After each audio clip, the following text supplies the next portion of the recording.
이 본문은 여러분이 잘 알고 있는 본문이고, 그리고 이 본문은 너무 중요한 본문들입니다.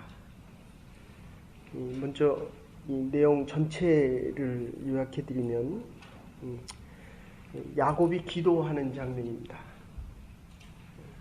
그런데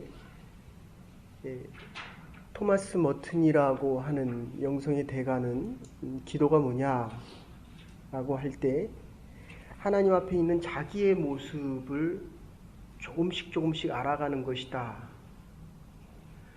지금 야곱, 우리가 앞에서 본 대로 빼앗는 자입니다. 움켜쥐는 자입니다. 근데 이 32장의 앞부분을 보시면 지금 야곱이 그렇게 그리던 아비의 품, 고향으로 돌아갑니다. 그런데 너무너무 두려워하는 장면이 나옵니다. 우리가 일생을 하나님 앞에 기도하면서 야곱이 기도했던 것처럼 하나님 이 문제를 해결해 주십시오 라고 하면서도 정작 그 기도 제목이 들어지면 감사와 기쁨과 앞으로 나아가는 것보다도 큰 문제일수록 두려워하는 경우가 훨씬 많습니다.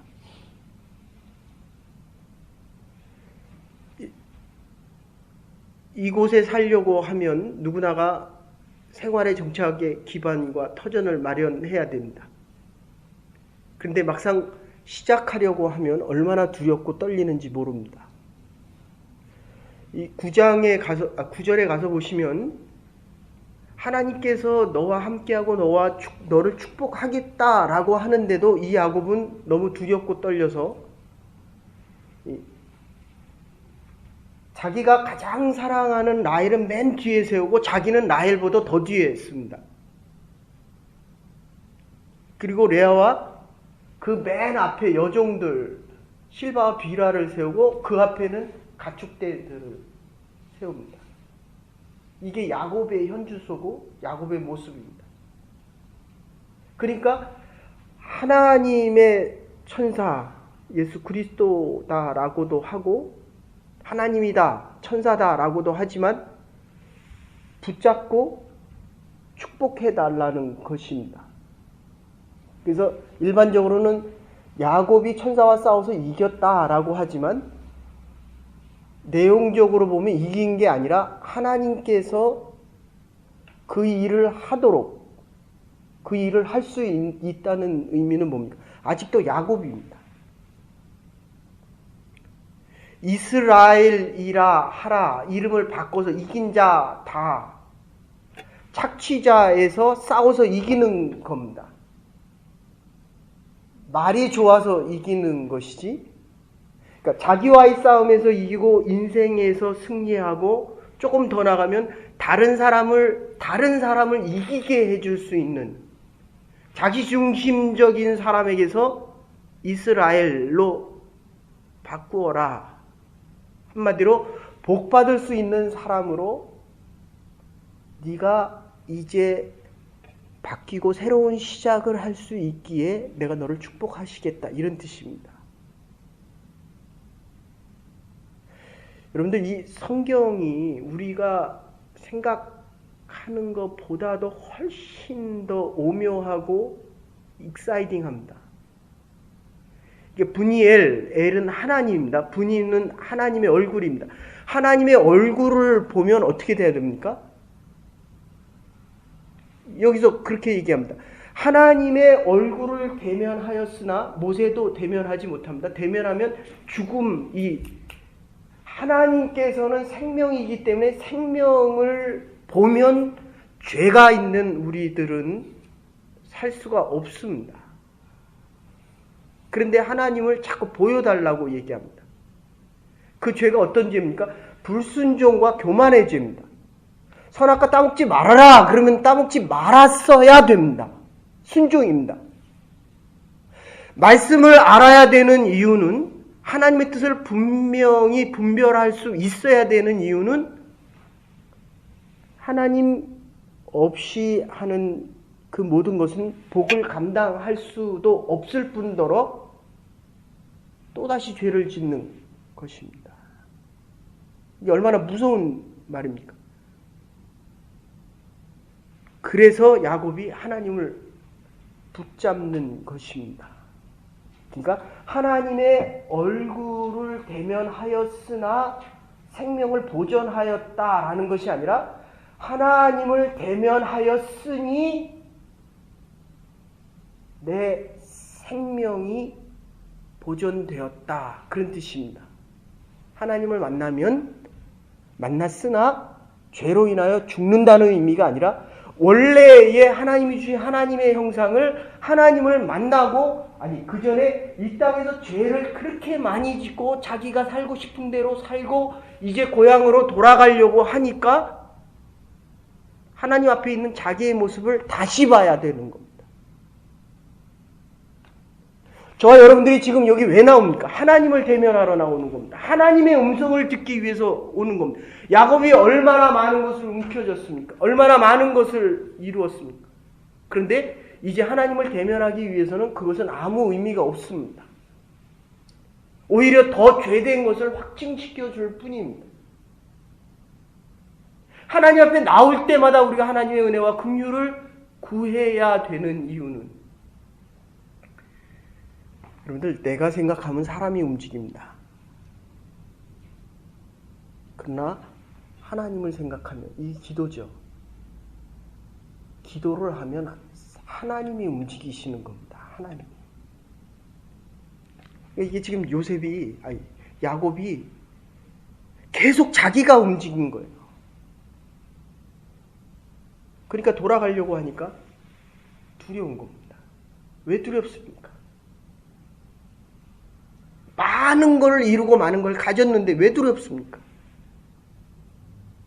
하나님 앞으로 다시 돌아가야 되는 것이고 가진 것을 놓아야 되기 때문에 두렵습니다. 사업이 커갈수록 할 일도 많아지지만 기쁨과 감사가 더 커져야 되는데 우리가 잘 아는 한국의 기독교 실업인들, 기독교인들이 하는 이제는 거의 그룹의 수준에 있는 사람. 처음에는 11조를 하고 하나님 앞에 예배드리고 정말 하나님을 위해서 살아가는데 이게 자꾸 변형이 됩니다. 변형. 가진 것을 지키려고 하니까 하나님에게로 더 가까워져야 되는데 하나님으로부터 자꾸 멀어집니다. 이게 지금 야곱의 모습입니다. 하나님과 씨름하여 이긴 것이 아니라 하나님께서 저주신 거. 야곱을 바꾸지 않고는 아브라함과 이삭과 야곱. 이게 얼마나 이게 사실 믿음의 입장에서 보면 재밌는 거지만 신앙과 하나님의 입장에서 보면 야곱조차도 하나님께서는 축복하기를 원하신다. 그래서 12지파가 나온 겁니다. 그런데도 그 야곱은 나그네와 같은 인생을 살고 험한 인생을 살고 가장 사랑했던 그 라헬을 가장 먼저 보냅니다. 그러니까 가장 사랑했던 라헬을 얻기 위해서 그렇게 20년을 수고했으니까 라헬과 가장 오래 살아야 되잖아요. 그렇죠? 근데 신앙과 믿음의 입장으로 보면 사실은 가장 먼저 가는 게 맞습니다. 죄 많고 약탈하고 빼앗고 다른 사람을 아프게 하고 힘들게 하고 돌아가면서도 자기가 원했던 그 기도 제목과 자기가 바랬던 것을 이루면서도 지금 계속 두려워하는 것은 야곱입니다. 빼앗긴 자는 어떤 면에서는 마음이 편한 겁니다. 여러분, 하나님을 만나십시오. 하나님 앞에 나올 때마다 하나님의 얼굴을 대면하셔야 합니다. 그래야 하나님의 형상과 하나님의 축복이 회복되어지는 것입니다. 야곱처럼 살아가면 이 믿음의 고백이, 신앙의 고백이 늘 그래요. 하나님을 만났으나 내가 살았다가 아니라 하나님을 만났기 때문에 살아있음을, 생명이 있음을, 하나님의 부르심에 응답하며 살아갈 수 있음을 확인할 수 있다. 그게 날마다 우리가 살아가면서 더 커져야 됩니다. 확증되어져야 됩니다. 우리가 하나님 앞에 나올 때마다, 김동호 목사님이 설교하실 때마다 그렇게 얘기하십니다. 하나님이 내 옷자락만 이렇게 건드려줘도 이 세상에서 꼬리가 되지 않고 늘 머리로 하나님이 주시는 축복을 다 누리며 살아가. 이게 하나님이 오셔서 이렇게 싹 건드려만 줘도 된다는 거예요. 근데 지금 야곱은 어떻습니까? 밤새 하나님과 씨름합니다. 기도할 때 우리의 모습입니다. 하나님이 우리를 인도해 가시고 하나님의 부르심에 순종하면서 기쁨과 감사함으로 따라갑니까? 아니면 계속 하나님과 씨름합니까? 씨름했다. 원래의 이 히브리어적인 언어는 엎치고 뒤치는 겁니다. 어떻게 하나님하고 엎치고 뒤집니까? 야곱의 모습이 아직도 20년을 생활하고도 아직도 내 뜻을 못 굽히면서 하나님과 씨름하는 겁니다. 한 달을 하나님 앞에 헌신하고도 하루나 이틀, 하나님 이 정도는 내가 하고 싶은 대로 해도 되지요 라고 하면서 나오는 거예요. 여러분, 신앙은 100% 순종입니다. 99% 순종을 해도 1%의 불순종이 선악과 따먹는 거거든요. 그러니까 이 내 뜻이라는 게 사실은 하나님의 형상에 대한 회복이 아니라 내 뜻이 불순종과 하나님 앞에서의 이 교만을 얘기하는 거예요.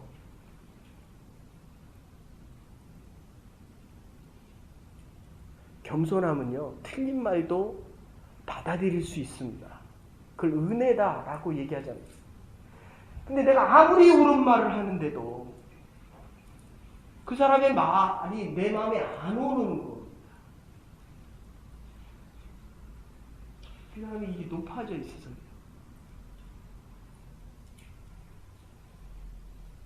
이 부모의 마음도요. 아이하고 얘기할 때 동등되게 얘기하면 인격의 변화가 있습니다. 근데 이게 위에서 내려서 얘기를 하잖아요.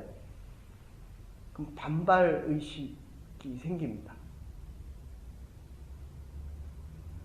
야, 네가 어제는 그렇게 말을 잘 들었는데 오늘은 왜 이렇게 말을 안 듣니? 그건 어제 얘기. 그래서 오늘 우리가 하나님 앞에 다시 나오는 거예요. 내가 어제는 정말 믿음으로 순종을 했는데 오늘은 순종이 안 되는 거예요. 그렇죠? 내가 하고 싶은 대로 살아가고 싶은 겁니다. 하나님의 은혜를 내려보내 줘야 되지 않습니까? 지금 우리가 은혜를 받으러 나온 이 32장에서 전체에서 흐르는 내용인 겁니다. 하나님이 찾아오셔서 야곱이 먼저 하나님 앞에 간 적이 없어요. 처음부터 읽어보십시오. 늘 하나님이 찾아와 주십니다.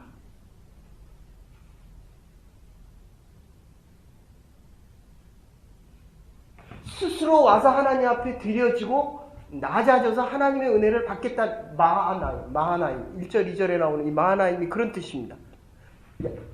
야곱이 가고 있는데 하나님의 천사가 앞에서 온 거예요. 하나님의 예비하심이 먼저였다는 겁니다. 나오기는 여러분이 나오셨지만 하나님이 이곳에서 천사와 성령들을 통해서 여러분의 문제를 미리 들어주실 준비를 해주고 계시는 겁니다. 그런데도 들어주시니까 두려운 겁니다. 오늘 하루를 하나님께서 너와 함께 하겠다, 은혜를 베풀겠다라고 하시는데도 우리는 또 내 생각대로 계속 나눕니다. 맨 앞에는 그 본문 보시면 암염소와 암양 100마리를 보내요. 100마리. 물론 거기 낙대들도 보내고 다른 많은 것들을 보내지만 그거는 가산의 의미입니다. 그리고 수양과 수염소는 20씩 보내거든요. 우리가 생각했던 것보다도 이 재산의 규모가 훨씬 큰 겁니다. 근데 다 보내지 않습니다. 자기가 먹을 거와 그리고 자기는 맨 뒤에 가잖아요. 우리가 하나님 앞에 헌신하고 하나님 앞에 죽으면 죽으리라 라고는 이 각오에서는 우리가 제일 앞에 있어야 됩니다. 하나님의 일을 할 때도 네가 가라 라는 것이 아니라 내가 그 자리에 있어야 다른 사람이 따라와야 되는 겁니다. 하나님이 맨 앞서 가십니다. 저와 여러분들이 생각하거나 계획한 것보다도 하나님의 군대가 늘 앞서 가시고 하나님은 예비하십니다. 그거 따라가는 것, 이게 순종입니다. 이게 믿음입니다. 안 되는 이유는 교만과 불순종 때문입니다. 하나님의 말씀이 아주 분명하고 아주 지혜롭게 하나님의 말씀이 하나님의 이 전체에 하나님이 하나님 되시는 것. 축복의 근원이 지금 어디서 나옵니까? 28절 29절에 보시면 하나님께서 야곱을 축복하는 이 근원이 내가 하나님이라는 거예요. 내가. 그러니까 여러분이 가진 모든 것, 재산, 재물, 자녀, 위치, 지위 모든 게 다 어디로부터 온다? 하나님으로부터 온다는 겁니다. 그래서 너를 이스라엘이라 하겠다. 축복의 근원이 하나님의 이름으로부터 옵니다. 오늘 하루 살아가실 때 하나님이 예비하신 하나님을 믿고 하나님의 약속을 따라가고 하나님 앞에서 겸손하게 하나님 나 같은 자가 어떻게 하나님의 교회와 하나님의 나라와 하나님의 일을 감당할 수 있겠습니까? 라고 할 때 하나님이 주신 은혜와 축복이 그게 아주 분명하게 보여지는 겁니다. 이게 지금 야곱의 모습입니다. 하나님을 대면할 때마다 하나님께서 찾으라는 거예요. 예레미야 19장 11절에 보면 자꾸 또 찾아라. 내가 너희를 만나주리라. 대상에 보면 그렇게 얘기합니다. 하나님의 얼굴을 대하는 것이 이게 축복이라는 거예요. 우리가 지금 하나님 앞에 나오는 것이 축복의 근원입니다. 근거는 여호와 하나님이라는 이름 때문에 야곱에서 이스라엘을 바뀝니다. 어제의 모습을 하나님 앞에서 축복의 이름으로 바꿔 가십시다. 우리의 자녀들, 우리의 모습으로 양육되어지는 것이 아니라 하나님의 부르심에 순종하고 하나님께서 높여주실 때 하나님이 높여주시는 자는 낮은 자, 겸손한 자입니다. 하나님의 말씀이 하나님의 말씀으로 들려질 때 하나님은 저와 여러분들 모두가 동일하게 축복하시기를 원하십니다.